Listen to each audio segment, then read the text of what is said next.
स्वतंत्रता दिवस पर होने वाले जिला स्तरीय मुख्य समारोह की तैयारियां जोरों पर है।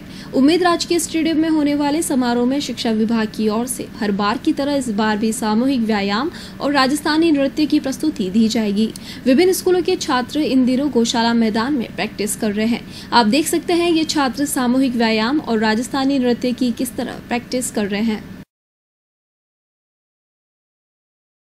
3, 4, 5, 6, 7, 8, 8, 7, 6, 5, 4, 3, बदली 4, 8, 7, 6, 5, 4, 3, बदली 4, 1, 2, 3, 4, 5, 6, 7, 8, 8, 7, 6, 5, 4, 3, बदली 4।